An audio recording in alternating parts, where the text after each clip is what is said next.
तुमको महावीर प्यारे नमस्कार तुमको महावीर प्यारे नमस्कार तुम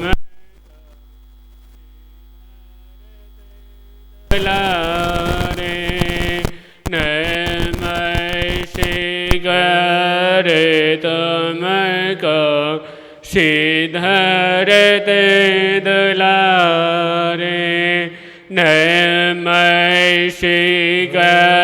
करे जने करता बंदे नमस्कार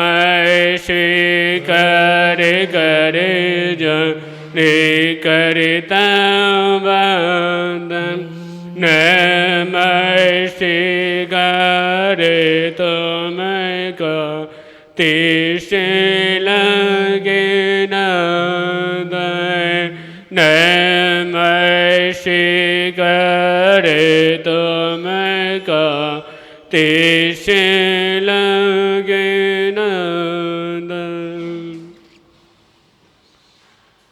परम से अभावी दादा गुरुदेव श्री पेंसुदेव महाराज एवं परम पूज्य गुरुदेव के पावन छन कलों में कोटि से वंदन अभिवंदन।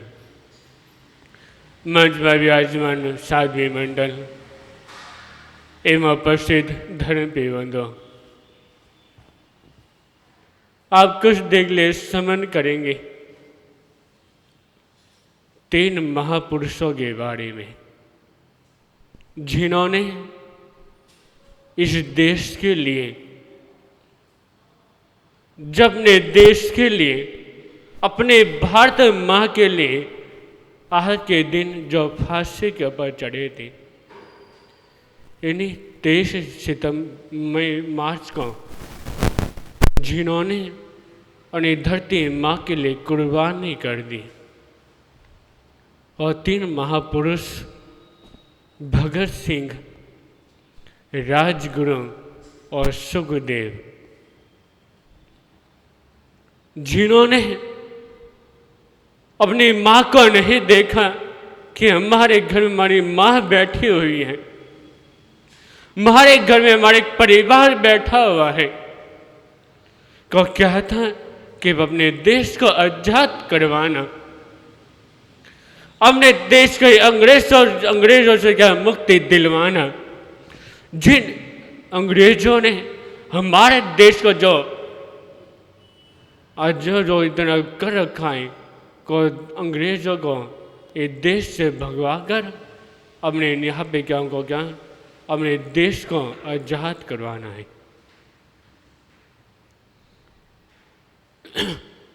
हर माँ क्या चाहती है कि हमारा बेटा हमारे घर में बैठा रहे, हमारा बेटा कोई किसी की बात का कष्ट न सहन करे, हमारा बेटा हमेशा सुख शांति से रहे। जब किसी बच्चे को जरा सी जब चोट जब लगती है, जब कोई जरा सी जब परेशानी जब होती है, तो माँ को कितना कष्ट होता है। चोट बच्चे को लगती है, बच्चे के दर्द माँ हुआ जहाँ उसे चोट लगी, पर दिल में दर्द माँ के होता है। वो दर्द माँ के दिल में किस लिए होता है कि मेरे बच्चे के चोट कैसे लग गई, अब ये दर्द को कैसे सहन कर पाएगा, इसके कितना दर्द हो रहा होगा, ये कितने कष्ट का सामना कर रहा होगा। ये हर माँ चाहती। पर जो भगत सिंह जो थे, उनके माँ का दिल इतना मजबूत, ये पत्थर की तरह उनकी माँ का दिल। उन्होंने कहा यदि ऐसे एक बेटा भी मेरा और होता तो मैं देश के लिए भी उसको कुर्बान कर देती, देश के लिए उसको भी मैं पीछे नहीं रहने देती। यदि जब मेरा बेटा यदि देश के लिए यदि काम आएगा तो इससे बड़ा और मेरे लिए क्या होगा। क्योंकि उसके माता पिता का ना ऊंचा उठता है। जो एक बेटा ये एक बेटी अपने देश के लिए कुछ ना कुछ करती है, जो केवल अपनी मां को भी देखते हैं, साथ में अपने देश को, अपनी धरती मां को भी देखती है। जब भगत सिंह जब जेल में डाला गया, जो जेल के अंदर रहने के बाद भी के चेहरे में मुस्कुराहट थी, को पता था कि मुझे जो जेल में डाला गया है बिना गलती के, बेशक कुछ भी हो जाए पर मुझे अपना देश आजाद करवाना ही है। बेशक मेरे सामने मौत खड़ी हो जाए पर मैं मौत से नहीं डरूंगा। वो हमेशा के सामने कितनी मुसीबत आई, उन्होंने हमेशा क्या सभी को उन्होंने क्या सामना करा।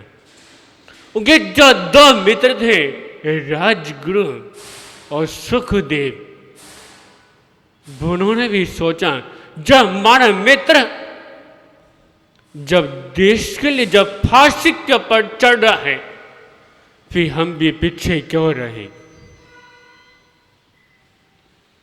तो वो भी अपने मित्र भगत सिंह के साथ वो भी क्या फांसी के तख्त पर चढ़ने के लिए तैयार हो गए।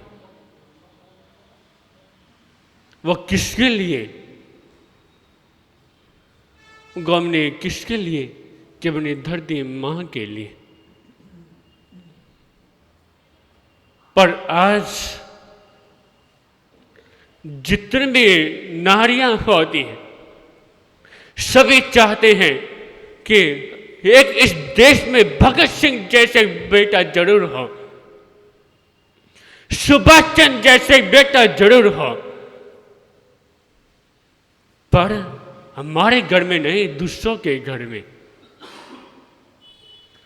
क्योंकि इस देश के लिए पता नहीं कितनी कर सामना करना पड़ता है। आज देख लो, जो आज हर व्यक्ति ने घर में जो सुख शांति जो बैठा हुआ है, जितनी आराम से जो अपने घर में जो खुशी के जो त्योहार बनाता है, जो अपनी पसंद हर व्यक्ति हर काम करता है, वो किसके लिए, जो हमारे बॉर्डर पे जो इतने सैनिक जो तैनात जो खड़े हैं, उन्हीं के कारण हर व्यक्ति अपने घर में कितने आराम से बैठा होता है। जो बॉर्डर में जो इतने तैनात सैनिक जो खड़े हुए हैं, तो क्या पता वो दिवाली में भी अपने घर नहीं जा पाते। यहाँ तक कि जब रक्षाबंधन जब त्योहार जब आता है, उस टाइम भी वो अपने घर पे अपनी बहन के हाथों से राखी बंधवाने के लिए भी नहीं जा पाते। वो किसके लिए, कि दिन में एक ही बात होती है, एक ही बात की ये दिल में आग जली होती है। किस बात की आग, कि मुझे जिसके लिए यहाँ पर खड़ा किया गया है, मैं जिसके लिए यहाँ पे खड़ा हुआ हूं, मुझे वो काम करना है। मुझे यहाँ पे इसलिए केवल देश को आजाद कराने के लिए खड़ा, मुझे यहाँ पे इसलिए खड़ा किया गया है कि कोई दुश्मन हमारे देश के तरफ आग उठा के भी ना देखे। तभी तो सुभाष चंद्र बोस ने बोला था क्या, कि तुम मुझे खून दो और मैं तुम्हें आजादी दूंगा। यदि तुम देश के वास्ते मेरा साथ दोगे तो मैं इस देश को अंग्रेजों से यहाँ आजाद करवा कर रहूँगा। तो भगत सिंह ने भी तो अपने देश के लिए क्या को पता था मेरे सिपाही मेरे माँ को कोई सहारा नहीं, मेरी मृत्यु के बाद मेरी माँ का सहारा कौन बनेगा। उन्होंने ये नहीं सोचा, उन्होंने सोचा मैं यदि जन्मदिन लिया है तो किसके लिए, और भारत माँ के लिए। क्योंकि जिसके लिए जन्म लिया जाता है तो व्यक्ति को काम उसके लिए आना चाहिए। और जिसलिए जन्म लिया है यदि उसके काम नहीं आए तो देश में जन्म लेने का कोई फायदा नहीं। इसलिए हमें हर व्यक्ति के दिल में जोश होना चाहिए कि बेशम ने देश के लिए, बेशम ने धरती माँ के लिए कम से कम आजाद नहीं हो सकते, कम से कम उनको तो याद करो जिन्होंने हमारे देश के लिए कितनी कुर्बानी कर दी, जिन्होंने इस देश के तिरंगे के ऊपर लिपटने के लिए तैयार हो गए। उन्होंने सोचा जो हमारे भारत का जो तिरंगा है हम इस तिरंगे को नीचे नहीं झुकने देंगे। यदि हमारा तिरंगा यदि ऊंचा रहेगा तो हमारा देश भी ऊंचा रहेगा। यदि हमारा तिरंगा यदि गिर गया तो हमारा देश भी कहीं का नहीं रहेगा। क्योंकि व्यक्ति को कभी जब दुश्मन आगे जब खड़े हों कि आगे कभी सिर नहीं झुकाना चाहिए, वैसा सिर कट जाए हमेशा दुश्मन के आगे हमेशा क्या सीना ऊपर करके हमेशा क्या उसका सामना करना चाहिए। जब एक व्यक्ति जब टक्कर जब दुश्मन के साथ जब टक्कर जब लेता है तो उसके आगे कोई भी नहीं टिक सकता। इसलिए ऐसे तीनों महापुरुषों को मैं अपने तरफ से श्रद्धांजलि अर्पित करता हूँ। इसलिए हमेशा आज अभी एक न एक संकल्प जरूर करें कि जो इन तीन महापुरुष जिन्होंने अपने हमारे भारत माँ के लिए कम से कम कुर्बान हो गए, आज कम से कम को अपनी तरफ से दिल से क्या श्रद्धांजलि अर्पित करने का भाव रखें। ताई इतना ही। जय भारत।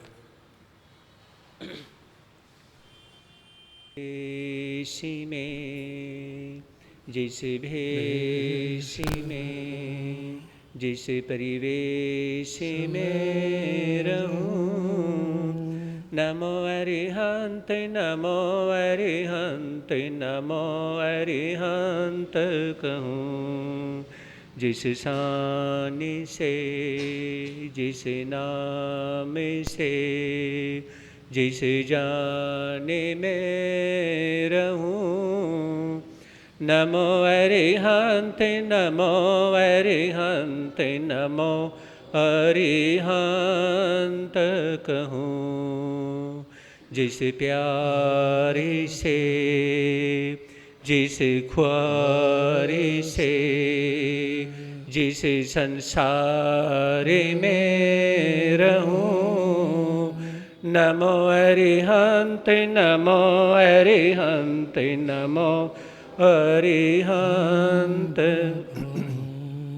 जिस ध्यान से जिस सम्मान से जिस जहान में रहूं, नमो अरिहंत नमो अरिहंत नमो अरिहंत कहूँ।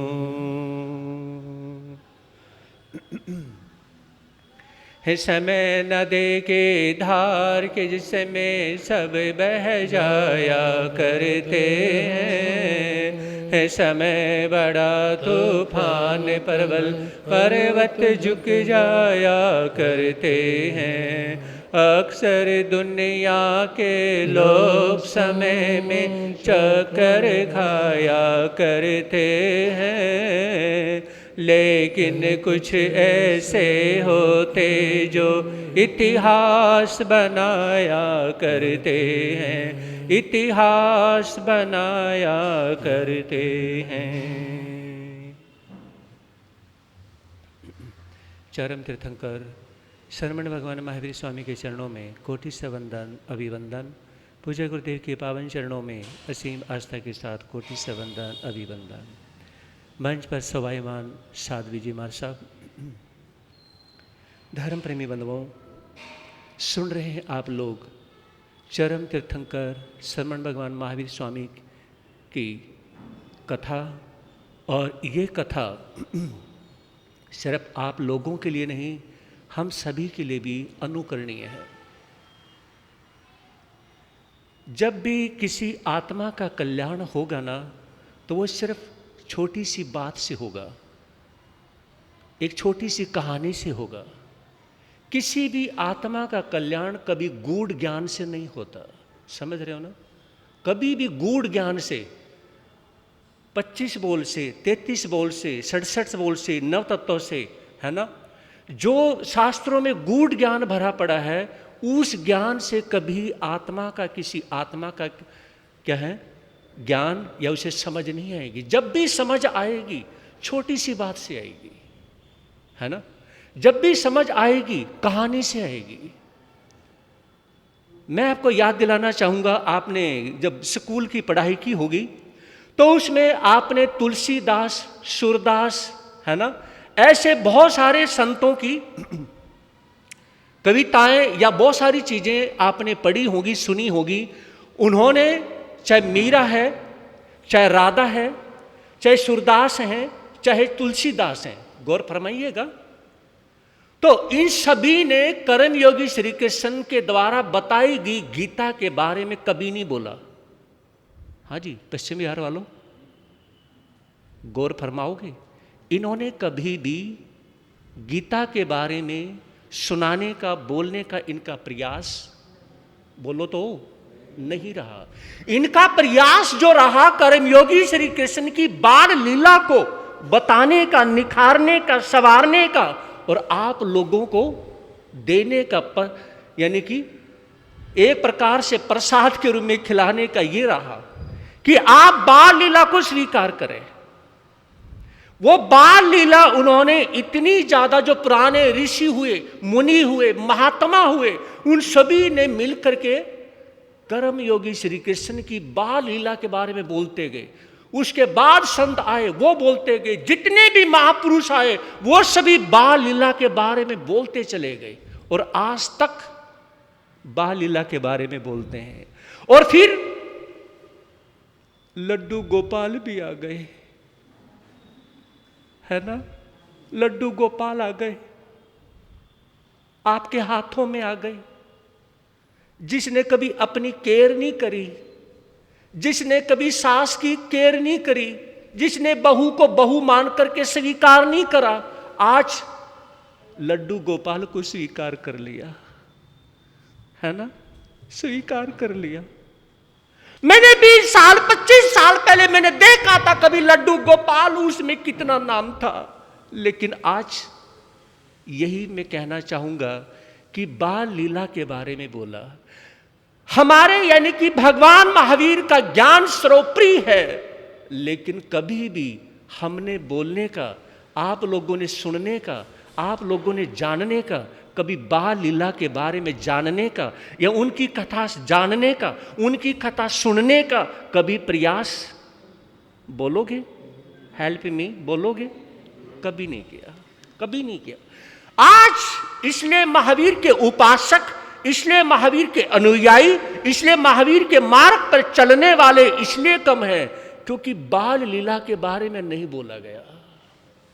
काश अगर हमारे महावीर के बारे में भी ऐसे ही यानी कि सीरियल बनते, मूवी बनती, साधु साध्वी भगवान महावीर के समय के बाद से ऐसी बोलते बोलते बोलते बाल लीला के बारे में बोलते आते, जिनको यानी कि 2 प्रो का ज्ञान था, जिनका 14 प्रो का ज्ञान था, जिनको 1 प्रो का ज्ञान था, ऐसे ऐसे जो संत हुए, साधवियां हुई, अगर वो शुरू से ही बाल लीला के बारे में बोलते रहते और आज तक बोलते रहते और हम भी मजबूर होते और वो अपने ज्ञान से जितना ज्यादा बोल सकते थे, हम आज उतना साधु साध्वी नहीं बोल सकते।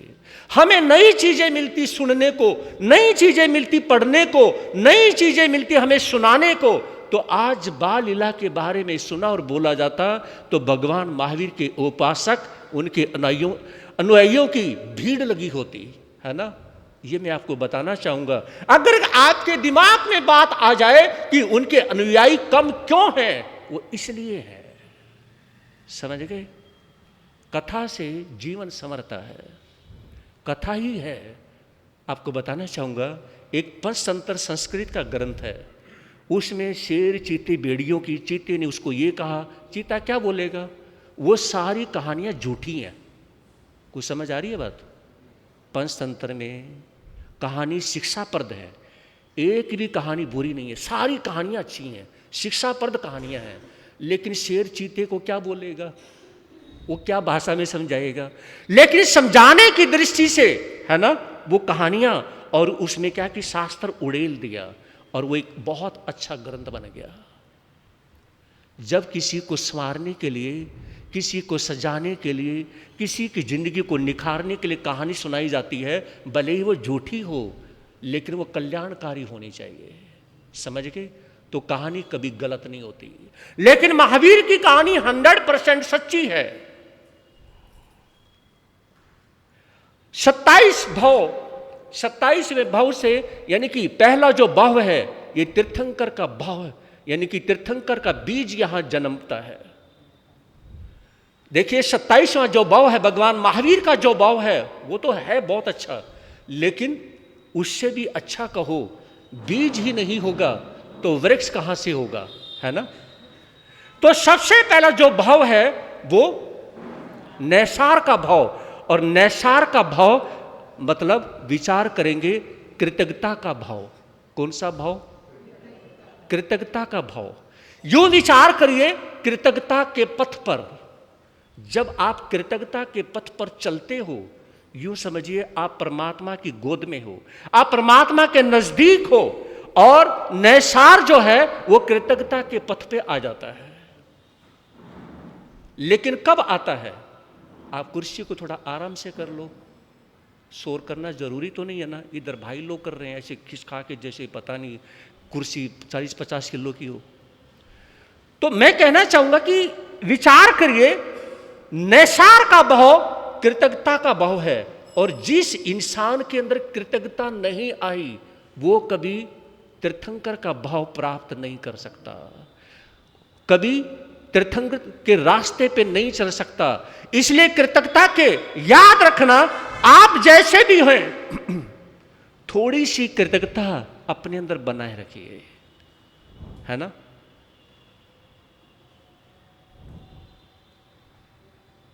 एक बार ओशो रजनीश ने कहा था, 2 ही चीजें हैं, या तो महावीर को चुन लो या महाविनाश को चुन लो। अगर तुमने महावीर को नहीं चुना तो यह 100% सच्चाई है कि महाविनाश होगा, और जिसने महाविनाश को चुना वो कभी जल्दी से फिर महावीर के रास्ते पे चल ही नहीं पाएगा। ले चलता हूं आपको वहां पे, चलिए विचार करते हैं। उस नगरी के जो राजा है ना, वो राजा ने विचार किया, मुझे क्या करना चाहिए जिसके बाद, मेरे मरने के बाद मेरा बार बार जन्म याद किया जाए, मेरा नाम लिया जाए। वो राजा इतने अच्छे थे, वो इतने अच्छे राजा थे, है ना, इस तरह से बार बार मेरा नाम लिया जाए। तो राजा विचार करते करते कहाँ पहुँचे कि मुझे एक महल बनवाना चाहिए, एक 7 मंजिल का महल बनवाना चाहिए, और ऐसा महल बने कि पूरी पृथ्वी पर किसी का भी ना हो। और पहले के राजा ऐसा ही किया करते, चाहे किसी ने ताजमहल बनवाया, किसी ने लाल किला बनवाया, किसी ने भी बनवाया, है ना। मुझे उनके नाम लेने की ज़रूरत क्या है, पता है मुझे, लेकिन क्या ज़रूरत है मुझे नाम लेने की, है ना। तो वो महल बनवाते थे, और महल बनवाने के बाद जो कारीगर होते, कलाकार होते, आर्टिस्ट होते, क्या किया करते, उनके हाथ कटवा दिया करते, ताकि इससे अच्छा महल कोई दूसरा ना बने, कोई दूसरा राजा ना बनवा ले और ये ना बना दे। राजे के दिमाग में बात आती है, और उसमें क्या हुआ कि मंत्री को बुलाया, मंत्री के सामने अपनी सोच रखी। मंत्री ने कहा कि राजन, उपाय सही है, आप एक अच्छा 7 मंजिल का महल बनवाइए, लेकिन बनाएगा कौन?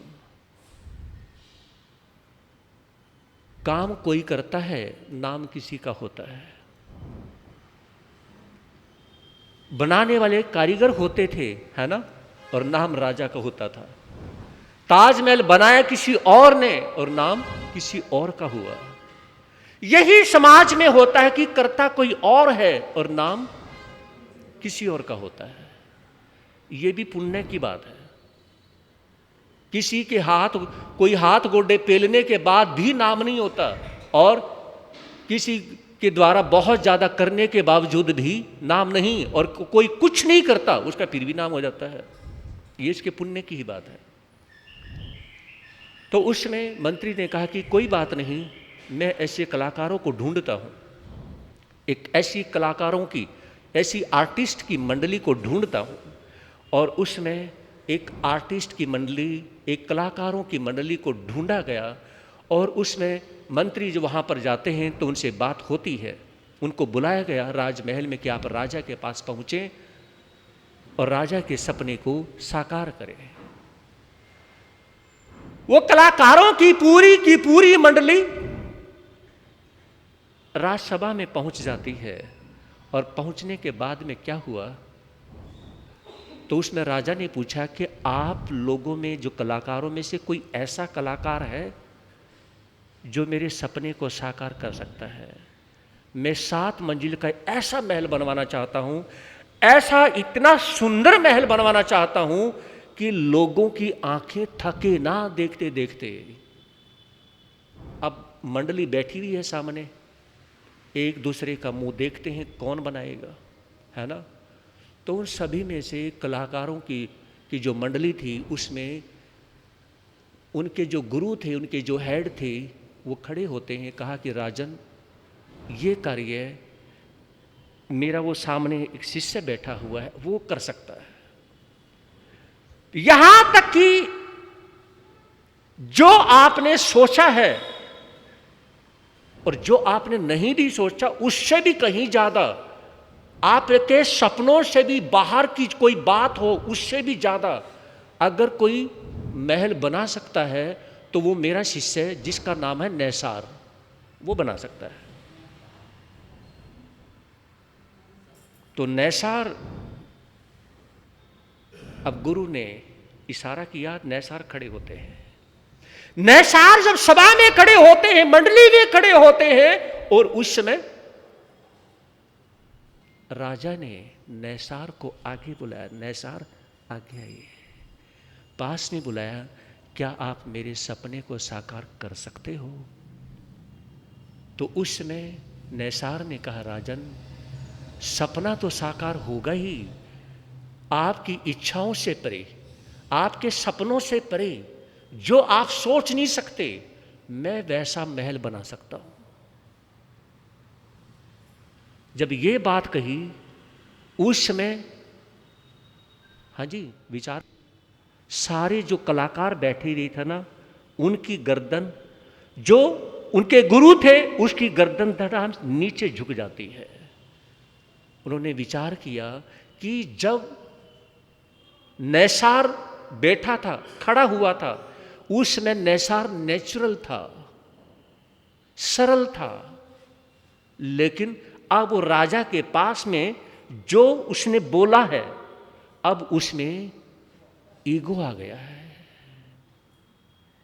हमें नहीं लगता कि महल बन पाएगा, यह विचार का भाव आता है। मेरे महावीर कहते हैं, कोई भी कार्य करो उसे बांट करके कर लो। जो बांट करके कार्य नहीं करता, जो बांट करके नहीं खाता, जो बांट करके जिंदगी नहीं जीता, उसका कभी कल्याण नहीं होगा। बांट करके करना बहुत जरूरी है। तो उसमें और फ्रीडम भी उसे ही मिलता है। फ्रीडम किसे मिलता है? जो सबको साथ लेके चलता है। तो नैसार वहां से आज्ञा प्राप्त करता है महल बनाने की। महल बनाने की आज्ञा प्राप्त करता है और राजा ने कहा कि मेरे सपनों को साकार करने वाला ये नैसार, मुझे बहुत खुशी हुई, जो मैं सोच नहीं सकता ये वो बना सकता है और मुझे ऐसा ही चाहिए। नैसार जाके बैठ जाता है ना। बस पहले वो जितनी जगह में बैठा हुआ था, अब उतनी जगह में उससे बैठना मुश्किल हो रहा है। आप मेरी सेंस को समझ रहे हो ना? अब वो जगह उसके लिए छोटी पड़ रही है। पहले वो इसी जगह पे बैठा हुआ था, लेकिन अब वो जगह छोटी पड़ रही है, क्योंकि अब उसका शरीर फैलता फैलता फैलता जा रहा है। ईगो हमारी बॉडी को फैला देता है और विनय हमारी बॉडी को, उत्तराध्ययन के पहले अध्ययन को, विनय श्रुत अध्ययन को एक बार याद करिएगा। विनय हमारी बॉडी को सिकोड़ देता है, झुका देता है, और ईगो हमारी बॉडी को थोड़ा सा फैला देता है। अब वो फैल करके बैठता है। बहुत बुरा लगा। थोड़े से सेंसिटिव हुए गुरु, बुरा लगा। आज मेरी उम्मीद टूट रही है। आज मेरा ज्ञान टूटता हुआ प्रतीत हो रहा है।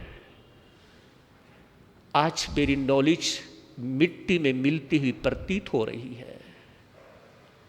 आज मेरा आशीर्वाद धुएं की तरह हवा में उड़ता हुआ प्रतीत हो रहा है। तो उसमें नैसार बैठते हैं और सभा पूरी होती है और नैसार वहां से चलता है और चलते चलते सभी जो आर्टिस्ट थे, कलाकार थे, अपने अपने घर चले जाते हैं और नैसार वहां से अपने घर पे आता है। उछलता हुआ, पैरों में चपलता है, बचपना आ गया पैरों में, ईगो आ गया पैरों में और घर के अंदर प्रवेश किया। आज पहली बार उनकी पत्नी शिवा ने जब उनके कदमों को और उनके चेहरे को देखा तो शिवा को खुशी नहीं हुई। आप लोग सुन रहे हो ना? कुछ बातें आप लोगों पर भी आएंगी, ये वो ऑटोमेटिकली कमेंट करेंगी, वो होंगी तो होंगी। तो उसमें शिवा बिल्कुल भी खुश नहीं हुई और कदमों की चपलता को, चेहरे में छुपे हुए ईगो को देखते हुए शिवा ने पूछ लिया, पतिदेव इतनी खुशी किस लिए है? क्या आप मुझे बता सकते हो? क्यों नहीं शिवा, क्यों नहीं? आज मैं बहुत खुश हूं, मैं बता नहीं सकता मैं कितना खुश हूं। क्या हुआ पतिदेव, आज आप इतने खुश कैसे हो? जो वहां पे घटना घटी थी, महल की जो बातें हुई थी, पूरी की पूरी वो स्टोरी, वो कहानी है ना, वो सारी बातें शिवा को बता दी। आप भी देख लेना कि कौन, याद रखना पार्टनर बराबर का होता है, उसे एक दूसरे पार्टनर को टोकने का पूर्ण अधिकार होता है। अगर पार्टनर वाइफ के रूम में है और गलती हस्बैंड करता है और पार्टनर उसे नहीं टोकता है, या पत्नी हस्बैंड को नहीं टोकती है, तो पत्नी की 100% गलती है। सुन रहे ना आप लोग? सुनते जाइए, थोड़ा सा दिमाग पे लेते जाइए, दिल पे लेते जाइए। तो उसमें वो सारी बातें सुनने के बाद में शिवा अपने पति को कहने लगी, पतिदेव आप मुझे एक बात बता सकते हो? हाँ बोलिए। वो बहुत खुश था कि ये बहुत अच्छी बात पूछेगी कि आप बड़े आर्टिस्ट हैं या आपका नाम लेने वाला वो बड़ा आर्टिस्ट है? हाँ जी, सुन रहे हो ना? आपका नाम लेने वाला जिसने ये कहा कि इस महल को ये बनाएंगे, जिसने आपका नाम लिया, आपके बारे में जिसने बोला, वो बड़ा आर्टिस्ट है, कलाकार है, या आप बड़े कलाकार हैं? ये लोग, ये भी कोई पूछने की बात है? तू पागल तो नहीं हो गई शिवा? तू पागल तो नहीं हो गई ना? इसमें पागल पने वाली क्या बात है? तुमने बताना, बता दो। यही तो मैं कह रहा हूं, जब मेरा नाम लिया गया है तो किस लिए? पतिदेव तुम समझने की कोशिश क्यों नहीं करते हो? जिसने नाम लिया है उसके पास तुमसे ज्यादा नॉलेज है, उसके पास तुमसे ज्यादा ज्ञान है, इसलिए लिया है। वहां पे झुंझलाहट आ जाती है, गुस्सा आ जाता है, बहुत बुरा लगता है। किसको? नैसार को बहुत बुरा लगता है। लेकिन शिवा ने टोकना बंद नहीं किया। शिवा कहने लगी, पतिदेव देखो गलती है तो है, आप इस गलती को स्वीकार करें, क्योंकि इस तरह से अगर आपके अंदर ये ईगो आया ना, याद रखना सपनों में भी आप महल नहीं बना सकते। प्रैक्टिकल की तो बात ही छोड़ दीजिए, सपनों में नहीं बना सकते। जिसने आपका नाम लिया है ना, वो आपके लिए पूजनीय है, अनुकरणीय है, लेकिन नैसार समझने के लिए तैयार ही नहीं है। क्योंकि जिसे समझना नहीं होता वो नहीं समझता है।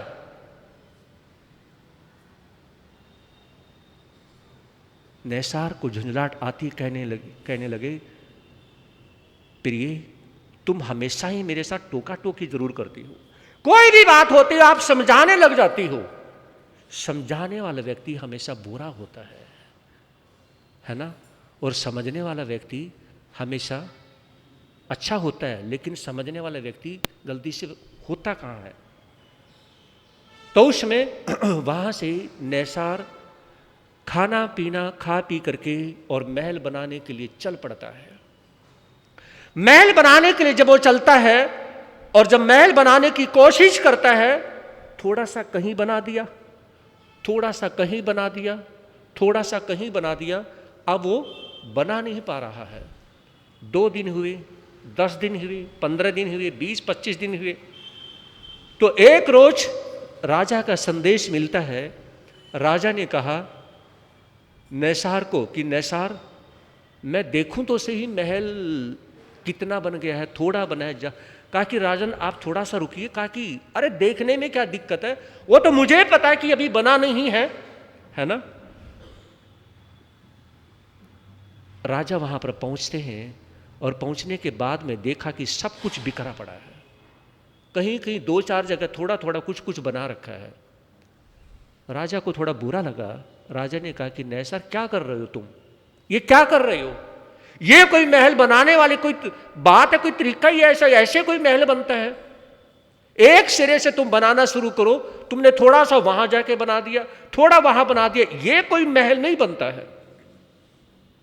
राजा ने नैसार को टोक दिया, और जब नैसार को टोका उसे बुरा लगा, उसने दोबारा बनाना शुरू किया, दोबारा महल बनाना शुरू किया।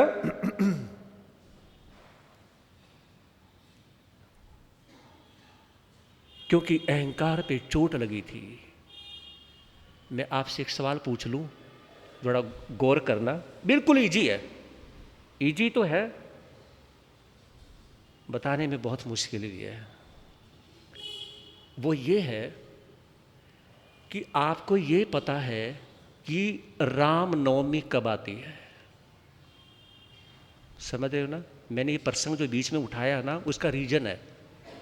रामनवमी कब आती है ये आपको पता है? रामनवमी का मतलब राम जयंती, उनकी जयंती, उनकी जन्म जयंती कब आती है आपको पता है ना?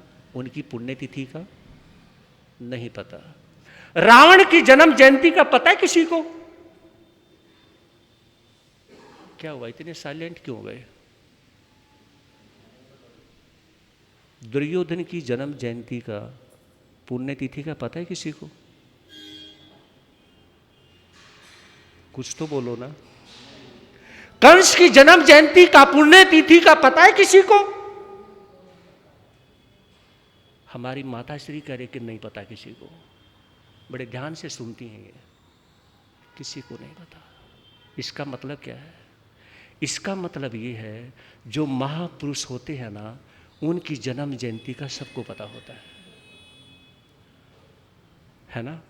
और जो ईगो से भरे होते हैं, मैंने कहा था कल कि कंस ने, दुर्योधन ने, रावण ने अपने सारे पुण्य को इसी जन्म में खत्म कर दिया था। समझ रहे हो ना? जो जिनके पास में ईगो होता है, जिनके पास में घमंड होता है, घमंडी व्यक्ति का कभी जन्मदिन मनाया नहीं जाता और ना कभी उनकी पुण्यतिथि, अब तो बोल लो, उनकी जन्म जयंती या पुण्यतिथि कभी मनाई नहीं जाती।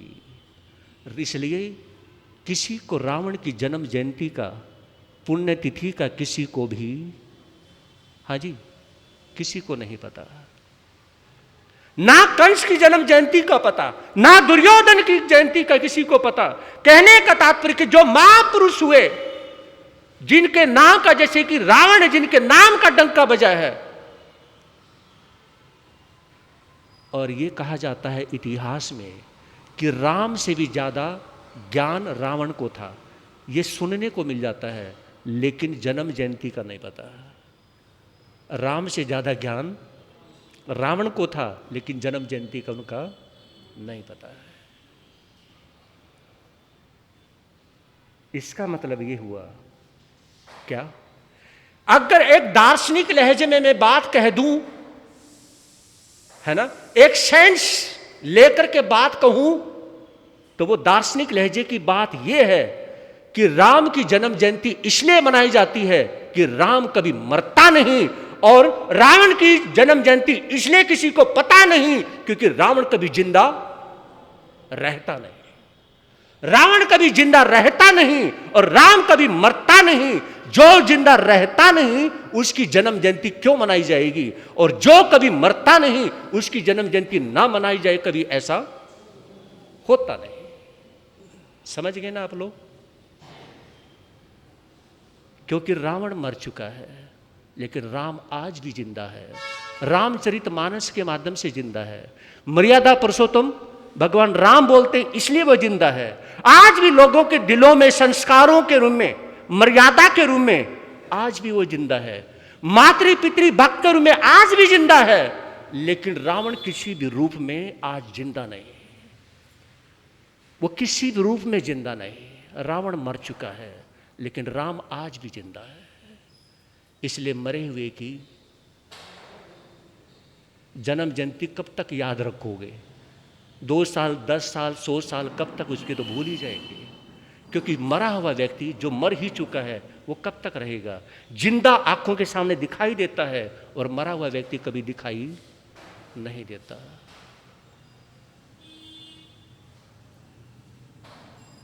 जिसकी शुरुआत है वो राम है और जिसका एंड है वो रावण है। तो जो प्रभु होते हैं, तीर्थंकर परमात्मा होते हैं, वो अनंत होते हैं। तीर्थंकर परमात्मा का ज्ञान अनंत है, तीर्थंकर अनंत है। तीर्थंकरों की जो कथा है वो हमेशा अनंत है, वो कभी क्या है, खत्म नहीं होती है। नैसार महल बनाने में लगा हुआ है और इधर राजा फिर दोबारा से वहां पर पहुंचते हैं। वही महल कहां, ऐसा लग रहा है जैसे कोई खंडर है ना, टूटा फूटा कहीं कहीं ऐसे बना हुआ। उस खंडर सी बिल्डिंग को देख करके राजा को बहुत गुस्सा आता है और राजा उन्हें देश निकाला दे देता है। नैसार, गेट आउट, गेट आउट, मेरे राजपाट से, मेरे देश से तुम निकल जाओ, मैं बर्दाश्त नहीं कर पा रहा हूं। मैं अपनी आंखों के सामने अपने सपनों को मिट्टी में मिलते हुए देख रहा हूं। तुमने मेरे सामने जो प्रॉमिस किया था वो आज टूटता हुआ देख रहा हूं। आज तेरा प्रॉमिस और मेरे सपने ये दोनों मिट्टी में मिल चुके हैं। ना तो तेरा प्रॉमिस बचा और ना मेरे सपने बचे। जब ये बात हुई तो उसमें नैसार कुछ नहीं बोलते, सिर झुका लेते हैं और वहां से चल करके पैर पटकते हुए घर पे आते हैं। आज भी देखा, जब पहली बार पहले देखा था तो शिवा ने देखा थी कि पैरों में चपलता थी। आज देखा विरोधाभास, विरोध भी है, क्रोध भी है, घमंड भी है। आज और भी ज्यादा माइनस पॉइंट अपने पति के नेचर में देखा। आज शिवा अंदर से टूट गई। बहुत दुख हुआ शिवा को, बहुत दुख हुआ। आज मुझे ऐसा लगता है, अभी वो बोली नहीं है, सुन रहे हो ना आप लोग, लेकिन उसने महसूस किया कि मैं अपने पति को पता नहीं कैसे स्टैंड करूंगी। आज तक जब भी मेरे पति बिगड़ते थे, जब भी मेरे पति कोई मिस्टेक करते थे, मैं उन्हें समझा लेती थी, संवार लेती थी सब्जी की तरह, उन्हें निखार देती थी कपड़े की तरह। लेकिन आज शायद मैं इन्हें ना समझा पाऊं, क्योंकि सिर चढ़ करके अगर कोई माइनस पॉइंट बोलता हो ना, है ना, कहते कि सांप के सिर में जहर है, तो आज पति के सिर में माइनस पॉइंट सिर चढ़ के बोल रहा है। लेकिन फिर भी हंसते हुए, प्यार से मुस्कुराते हुए शिवा ने पूछा, आओ पतिदेव कैसे हो? और वो कभी ऐसे घूर के देखता, कभी कहीं खड़ा होता है, कभी कुछ पटक के उठा के चीज पटक देता है। बहुत से लोगों की आदतें होती हैं कि बिजनेस या फैक्ट्री की बातें, दुकान की बातें वो घर में आके ऐसे करेंगे जैसे पत्नी ने गलती कर रखी है। सुन रहे ना आप लोग, किसने गलती कर रखी है? पत्नी ने। अरे किसी पार्टी से तुम्हारी बिगड़ी है, घर पे आके गुस्सा क्यों उतारते हो भाई? ऐसे गुस्सा उतारने का काम कौन कर रहा है? नैसार कर रहे हैं। और उसमें पत्नी ने कहा, शिवा ने कहा, पतिदेव क्या बात हो गई, आज इतने हॉट हॉट कैसे लग रहे हो? वो और ज्यादा चढ़ गए, ऊपर से मुझे हॉट हॉट बोल रहे हो, क्या हुआ, आज इतना गुस्सा क्यों है? वो सारी बात उन्होंने बताई। कहा कि चलो, कहाँ चलना है? कहा कि देश निकाला दे दिया राजा ने, अब सिर्फ क्या है हमारे पास? तो देश निकाला दे दिया तो जाएंगे कहाँ? सारी पृथ्वी तो उसी की है, सारी ये पृथ्वी उसी की है, ये पूरा देश उसी का है, जाओगे कहाँ? तो फिर तुम कहाँ जाना चाहते हो? नैसार ने कहा, मरने के लिए जाना चाहता हूं, चलोगी? बोलो चलोगी? तो शिवा कहने लगी, मैं चलूंगी, मना नहीं करूंगी। तुम मरना चाहते हो ना, जहां पे मरोगे ना वहीं मरूंगी, मैं तैयार हूं। ये मैं सोचना सुख में मैं तुम्हारे साथ थी, ये मैं सोचना कि जब खुशियां थी मैं तुम्हारे साथ थी, आज तुम दुखी हो तो मैं तुम्हारा साथ छोड़ दूं, ये कैसे हो सकता है? तुम जियोगे, जिंदगी को संवारोगे तो मैं भी संवारने में साथ दूंगी। अगर तुम मरना चाहते हो तो मैं मरने के लिए भी तैयार हूं, ताकि तुम्हें भी एहसास होगा कि गलती तुमने करी, लेकिन तुम्हारी पत्नी तुम्हारी गलती में भी तुम्हारा साथ दे रही है, मरने के लिए तैयार है। कहीं ना कहीं याद तो तुम्हें भी आएगी ना। कहते कहते पत्नी ने भी बोल दिया। उसमें दिमाग में खुजली तो होती है कि नैसार के, लेकिन जब दो चीजें, हाँ जी ध्यान से सुनना है बात को, दो चीजें, एक गुस्सा भी हो और उसके साथ घमंड भी हो, है ना, और फिर टूटा हुआ टूटा हुआ दिल भी हो। ये तीन चीजें ध्यान से समझना बात को। घमंड हो, क्रोध हो और टूटा हुआ दिल हो। जहां पर तीन की मैचिंग हो जाए वो सुसाइड कर लेता है। विचार करोगे कुछ? जहां पर तीन की मैचिंग हो जाए वो क्या करता है? सुसाइड करता है। और महापुरुष क्या बोलते हैं? अगर ये तीनों की मैचिंग हो जाए और कोई व्यक्ति उसमें रोने लग जाए, उसे जी भर के रोने दीजिए, क्योंकि रोने के बाद में रोने वाला व्यक्ति सुसाइड नहीं करता और सुसाइड करने वाला व्यक्ति कभी रोता नहीं। हाँ जी, तो उसमें उससे जरा सा भी रोना नहीं आता। पत्नी उसके साथ में है और ऐसे ही भरा हुआ घर, कोई कमी नहीं थी उस भरे हुए घर को, उनका कोई बच्चा भी नहीं था और छोड़ने के लिए तैयार होते हैं। अब नैसार क्या करता है? चलो, और पत्नी का हाथ जोर से पकड़ लेता, चलो मेरे साथ, मैंने जिंदगी को नहीं जीना, तू भी जिंदगी को मत जी, मैंने मरना है, तू भी मर। पत्नी का हाथ पकड़ के मरने के लिए चल पड़ता है। क्या होता है? क्या उस नैसार के भाव बदल पाते हैं? वहां पर कैसे बदलते हैं? मैंने स्टार्टिंग में एक बात कही थी कि यह भाव कौन सा भाव है? स्टार्टिंग में बात कही थी, यह भाव कौन सा है? पहला भाव तो है कृतज्ञता का भाव। कौन सा भाव है ये? कृतज्ञता का भाव। 27 भाव में, पहले 26 भाव में, किसी भाव में अगर महावीर की आत्मा यानी कि कृतज्ञता के पथ पे चली है, वो सिर्फ सिंगल एक ही भाव है, नैसार का भाव। सिर्फ नैसार के भाव में ही भगवान महावीर कृतज्ञता के पथ पे चले हैं। देखिए 27वें भाव की बात नहीं कर रहा हूं, पहले 26वें भाव की बात कर रहा हूं। कृतज्ञता के पथ पर जो चले, लेकिन उसमें बहुत बड़ी मिस्टेक हो गई है नैसार से। अब वो इस मिस्टेक को सुधारेगा कौन? क्या पत्नी शिवा सुधार पाएगी? कल विचार करते हैं। इतना ही मिलकर के दो लाइनें बोलते हैं।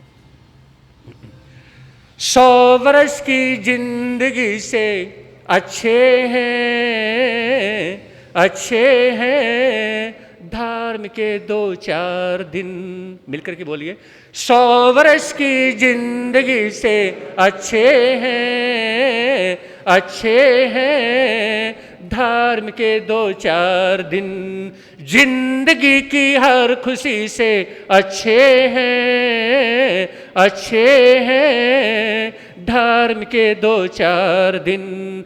जिंदगी की हर खुशी से अच्छे हैं, अच्छे हैं धर्म के 2-4 दिन।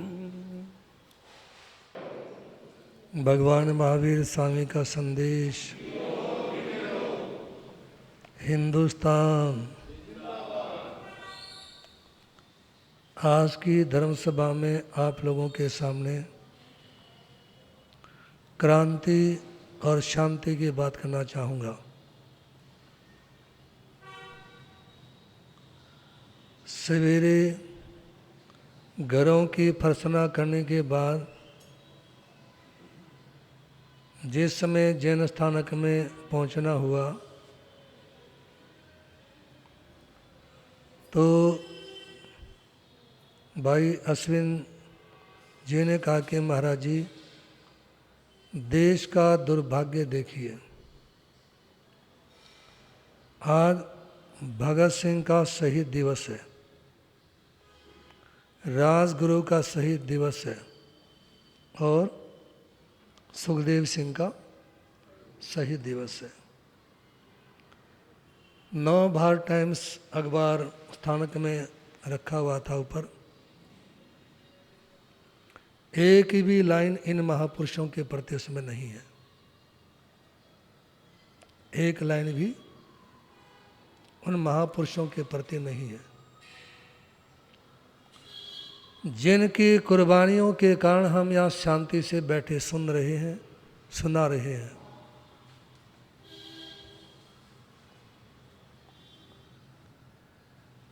मेरे गुरु भाई उपाध्याय परम पूज्य श्री रविंद्र जी महाराज साहब का चातुर्मास 1987 में चांदनी चौक में था। मैं भी महाराज जी के साथ ही था। उन दिनों में कुछ दंगे हुए तो कई दिनों तक प्रवचन बंद रहा। संत घरों में गोचरी के लिए जा सके, प्रशासन से अनुमति लेकर आए। मेरे कहने का भाव केवल इतना है, उन शहीदों के कारण अपन अपने देश में शांति से बैठे हैं, और जहां सारा संसार अग्नि में जलने के लिए तैयार बैठा है, इस समय भी अपन हिंदुस्तान में शांति को देख रहे हैं।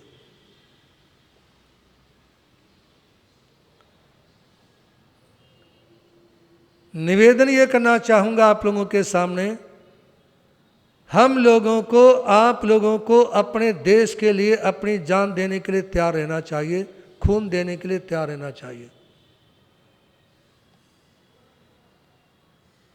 और संक्षेप में ये 23 मार्च शहीद दिवस, शहीदों के बारे में 2-4 बातें। कभी भगत सिंह ने एक बात कही थी, जिंदगी तो सिर्फ अपने कंधों पर जी जाती है। जिंदगी तो सिर्फ अपने कंधों के बलबूते पर जी जाती है, दूसरों के कंधे पर तो सिर्फ जनाजे उठाए जाते हैं। दूसरों के कंधों पर जनाजे उठाए जाते हैं। हमारे को स्वयं के जीवन के बारे में और स्वयं देश के बारे में सोचना होगा। आज यदि रूस के सामने यूक्रेन डटा हुआ है तो वहां की पब्लिक के कारण। जब जब रूस कोई हमला करने की कोशिश करता है तो यूक्रेन की जनता सामने खड़ी हो जाती है अपने देश की रक्षा के लिए, और आम जनता के ऊपर बम फेंकना, आम पब्लिक के पर मिसाइलें छोड़ना, ये कानूनी तौर पे बंद है। आम जनता को नहीं मार सकते। तो इसलिए निवेदन करना चाहूँगा, सही भगत सिंह कहते हैं, मैं इश्क भी लिखना चाहूँ तो इनकलाब लिखा जाता है। मैं इश्क भी लिखना चाहूँ तो, बोल दे नहीं, खून मत देना, बॉर्डर पे मत जाना, बोल तो लो। मैं इश्क भी लिखना चाहूं तो इनकलाब लिखा जाता है। इनकलाब, ये नारे थे किसके? भाइयों से भी, बहनों से मेरी तरफ देखना चाहेंगे। इनको आप सामान्य शब्दों में और मजाक में मत लेना, ठीक है ना। आज समाचार पत्र है जो नवभारत टाइम्स, जहां से उसकी शुरुआत है और जहां उसका सबसे पहले कॉलम के ऊपर लाइन लिखी है किसी विदेश के विद्वान ने, जिन्होंने युद्ध के परिणाम नहीं भोगे, जिनके परिवारों के पर कोई बम,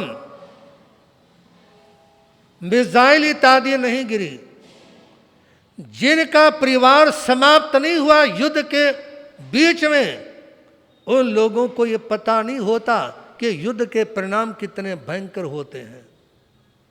है जी, आप सभी भाई बहनों ने देखा होगा ना, ईरान के जो राष्ट्रपति थे और जिनका बेटा इस समय राष्ट्रपति बना गया है, उनके पिता भी, माता भी, बहन भी, जीजू भी, उनकी भांजी भी, सारा परिवार खत्म हो गया। और वो भी इसलिए बच गए थे, वो किसी काम से बाहर निकल गए थे। आप कई बार इन चित्रों में देखते होंगे, बहुत सारी मां अपने नन्हे मुन्ने बच्चों को लेकर के कैसे रोती हैं। उन बच्चों के किसी के अंग भंग हो रखे हैं, किसी का पैर कट गया, किसी का हाथ जल गया और किसी का चेहरा जल गया। क्या होता उनके साथ?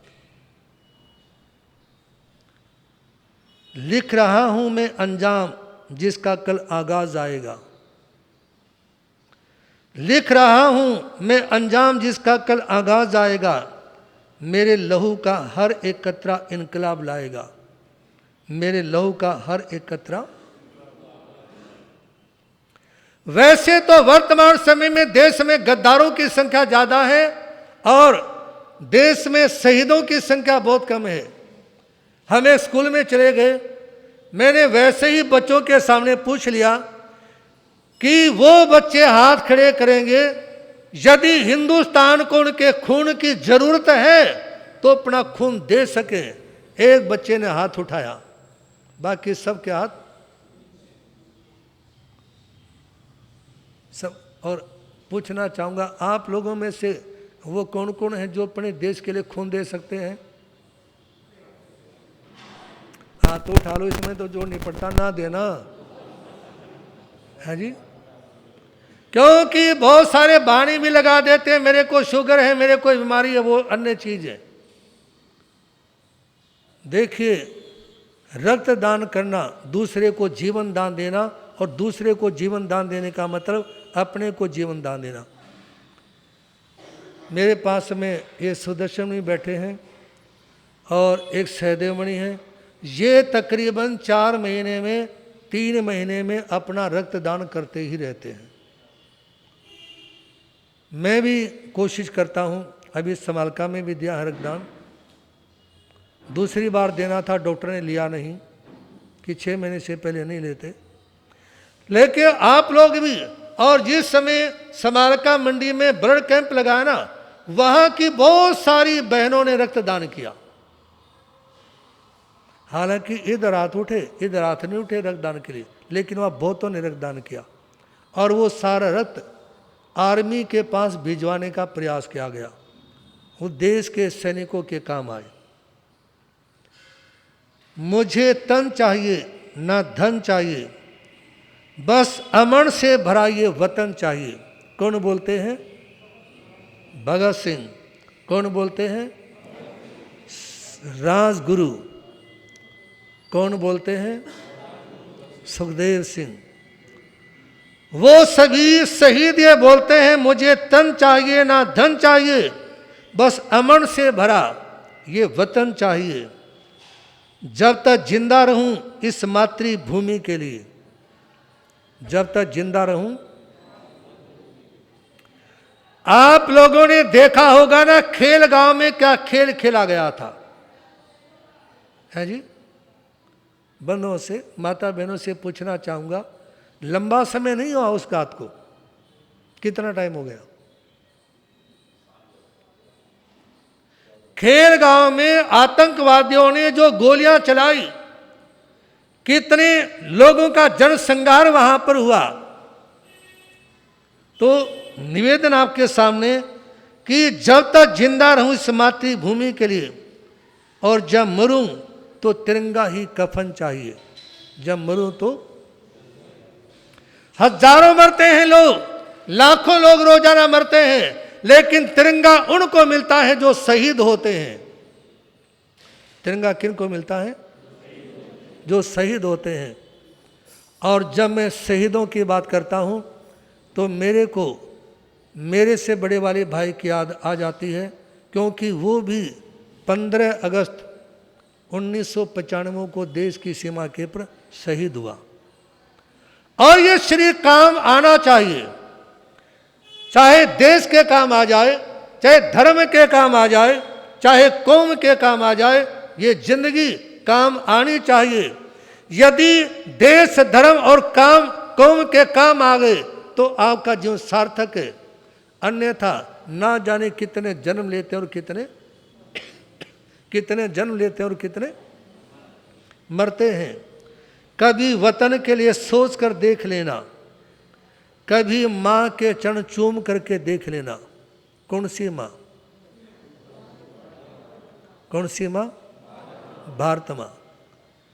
जिसकी धरती में आप पले बढ़े, जिस धरती के ऊपर पैदा होने वाले अन्न को आप खा करके अपने जीवन को चलाते हो, आप लोग ही अपने देश के लिए कुछ करने की भावना रखेंगे। हमारा चंडीगढ़ छात्रमास था कोरोना काल में, एक बालक है वो जिस समय चंडीगढ़ पंचकुला से निकलते हैं, कौन सी नगर आता है वो, जीरकपुर। जीरकपुर से एक परिवार हमारे पास पहुंचा था, वहाँ एक बच्चा है गोल मटोल सा।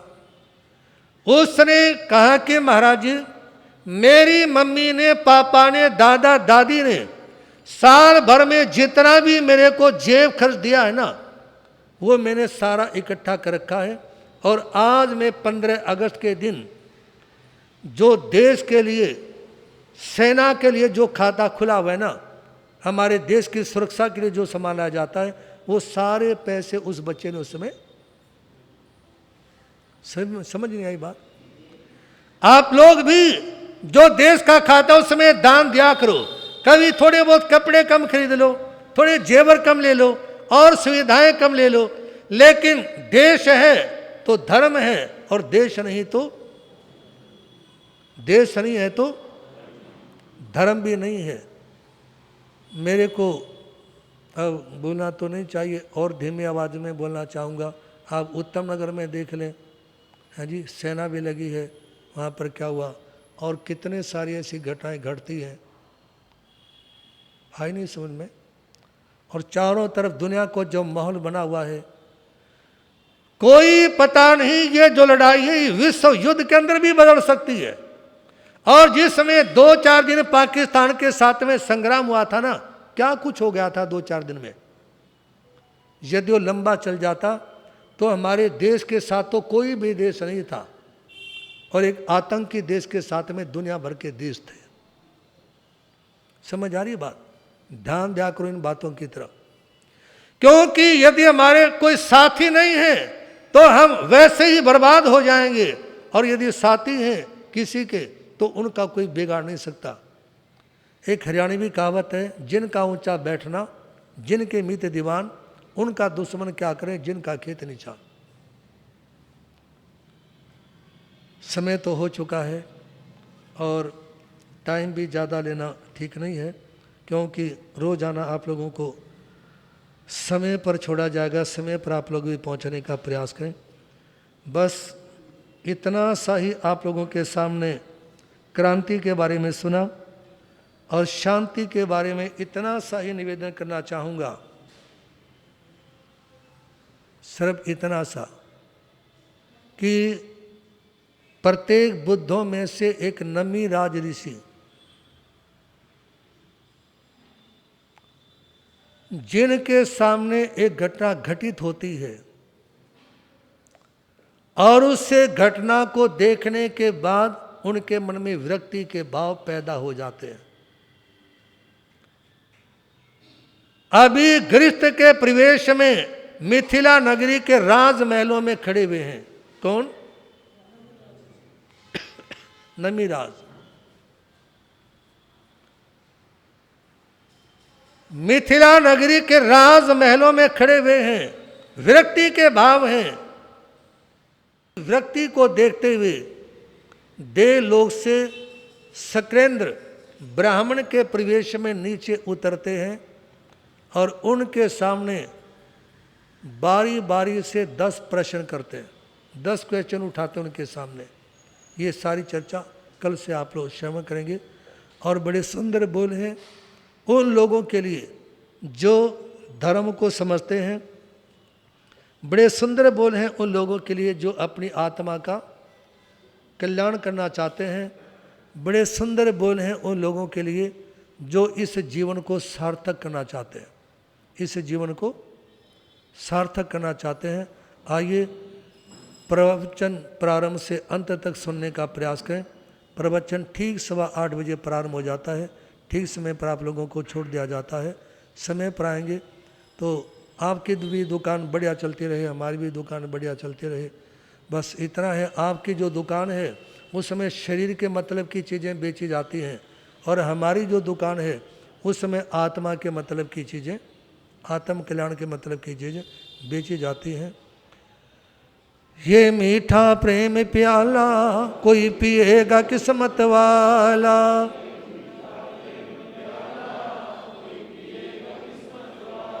ये सत्संग वाला प्याला कोई पिएगा किस्मत वाला।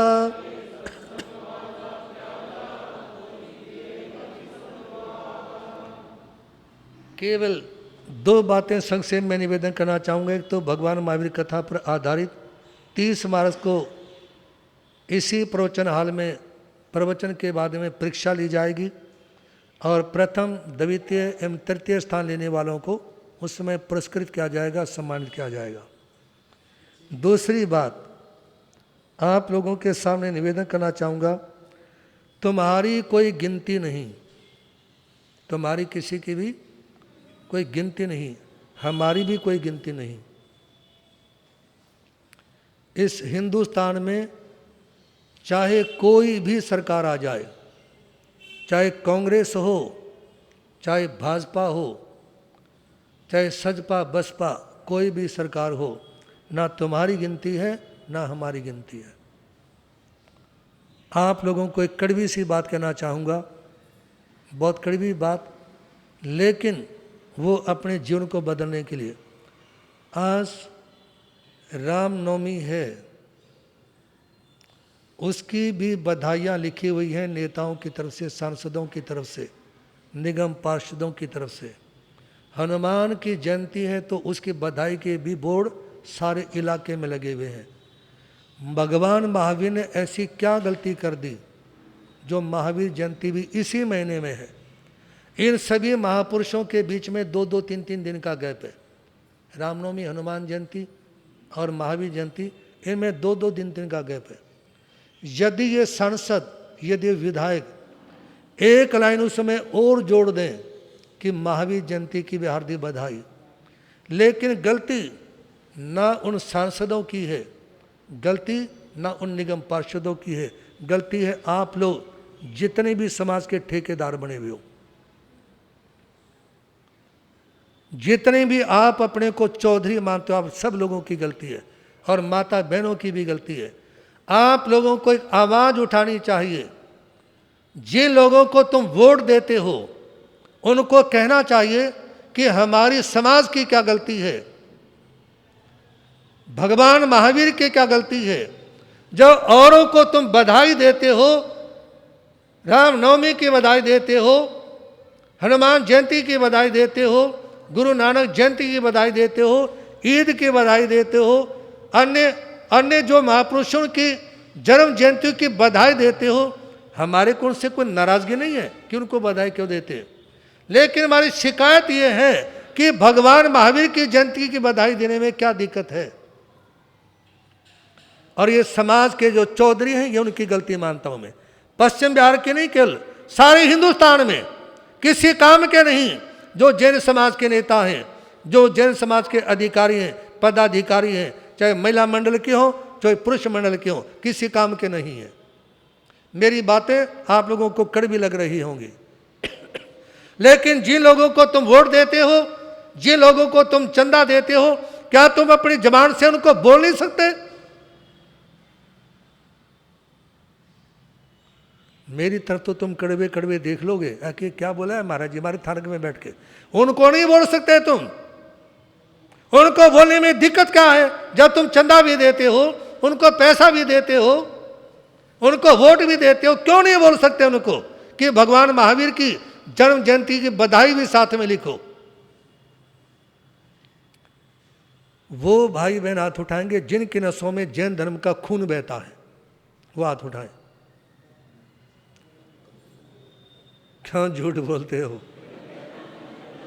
यदि तुम्हारी नसों में जैन धर्म का खून बहता है तो अपने इलाके के सांसद से मिलो, अपने इलाके के विधायक से मिलो, अपने इलाके के निगम पार्षद से मिलो और उनको बोलो कि इस बोर्ड के पर अन्य बहुत सारे महापुरुषों की बधाई लिखी है, भगवान महावीर ने क्या गलती कर दी ऐसी, या जैन समाज की ऐसी क्या गलती है?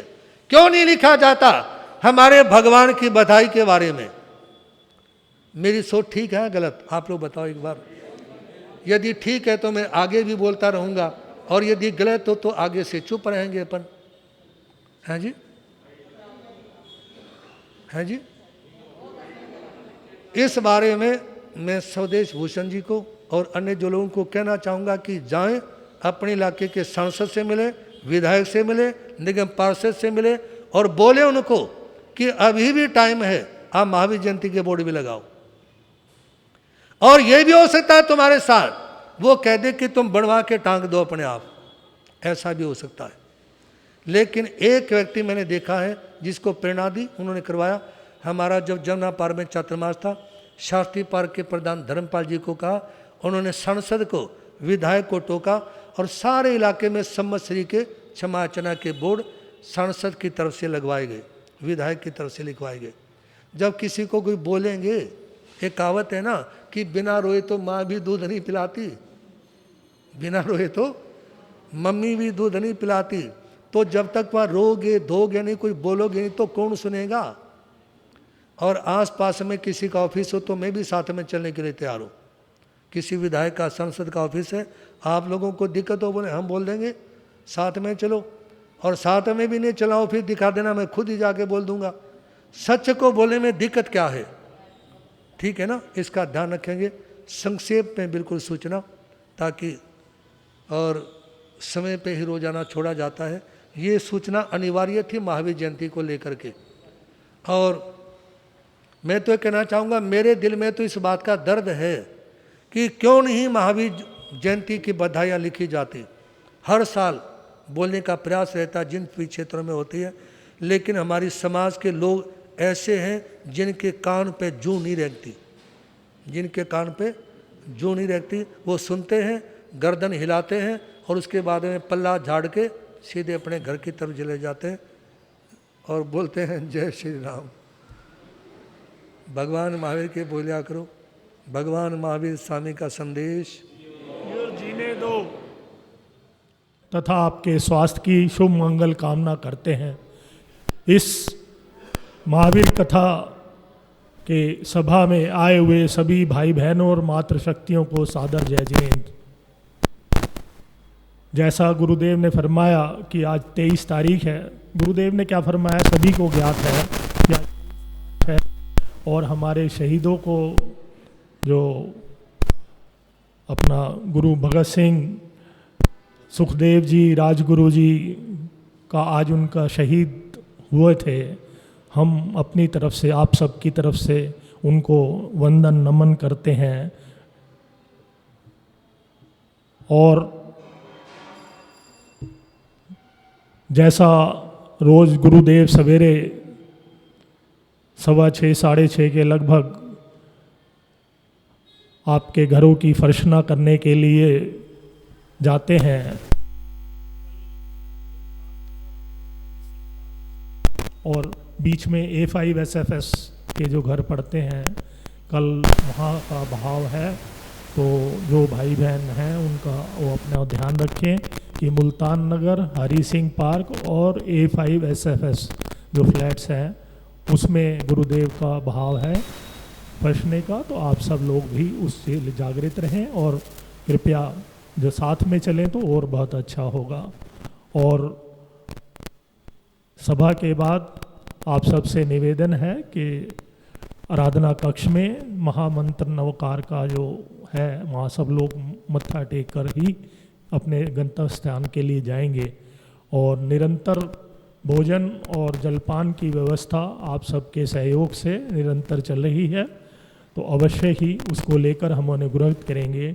और आज जो 5 जो पहले दर्शनार्थी जो आए हैं सभा में, जो लक्की हैं, मैं गुरुदेव जी से कहूँगा कि 1 से 70 तक हमने टोकन बांटे हैं गुरुदेव। तो lucky number 8 number Naresh, number 21 number, अगर लकी नंबर 41 नंबर 41 41 नंबर नंदन जी,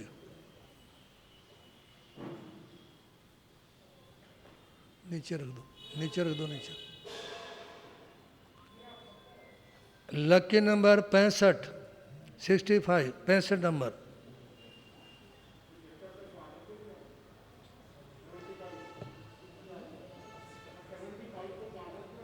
हाँ वो पता है हमारे को, उसकी टेंशन ना लो, पता हमारे को। लकी नंबर 5, 5 नंबर 200 इधर। अनिल जी अपना देख रहे हैं, मेरा तो नहीं निकल गया। जिनके पास कूपन है अब वो मेन गेट के पास में कुर्सी पे रख देंगे सभी, कूपन बाद में दे देना सभी। हेलो हेलो, कूपन वहाँ रख देना गेट के पास कुर्सी के ऊपर। कूपन सब लोग वहाँ गेट के पास रख देंगे, मैं ले लेंगे। और कल भी जो दिन है और उसमें प्रभावना का विशेष महत्व है, तो अवश्य ही आप प्रभावना लेके जाएं। सामूहिक गुरु वंदना।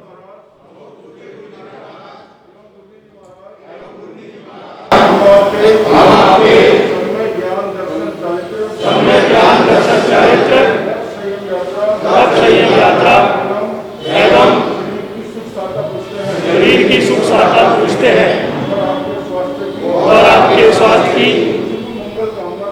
शुभ मंगल कामना करते हैं। हाथ जोड़कर, मान मोड़कर, मस्तक झुकाकर, जूतों के पास से 3 बार वंदना।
नवकार मंदिर में मत्था टेके बिना कोई भी ना जाए, सभी नवकार मंदिर में नमन अवश्य में करेंगे। गरज कर बोलेंगे शरमण भगवान महा, बोल चिंतामणि पार्श्वनाथ भगवान महा, पंजाब पर्वत बाल ब्रह्मचारी दादा गुरुदेव स्वामी श्री भागमल जी, भिक्खु दादा गुरुदेव स्वामी श्री फूलचंद जी, हरदस्तावधानी पूज्य गुरुदेव शीतलोक चंद जी महाराज, परम सेवा भावी परम पूज्य गुरुदेव चमत्कारी बाबा श्री प्रेम सुख जी, वर्तमान आचार्य सम्राट पुष्य श्री शिव मुनि जी महाराज। बोलिए श्री जैन धर्म की पंच महासाधि पूज्य श्री शशिकांता जी महाराज की, श्री जैन धर्म की, भगवान महावीर स्वामी का संदेश, श्री चतारी मंगलम मरियंता मूलम सिद्धा मूलम साहु मूलम केली पंडो धम्मो मूलम, चतारी लोत्तमा रियंतालोत्तमा सिद्धालोत्तमा सालोत्तमा केली पंडो धमलोत्तमा, चतारी शरणम पहुँचामी रंते शरणम पहुँचामी सिद्धे शरणम पहुँचामी साहु शरणम पहुँचामी केली पंडो धम्मो शरणम पहुँचामी। हरियंतों का शरणा, सिद्धों का शरणा, साधुओं का शरणा, दया धर्म का शरणा, ये 4 शरण दो हरण जगत में और न शरणा कोई होगा, जो भव प्राणी करे आचरण, उसका अजर अमर पद होगा, उसका सदा ही मंगल होगा। सब मिलकर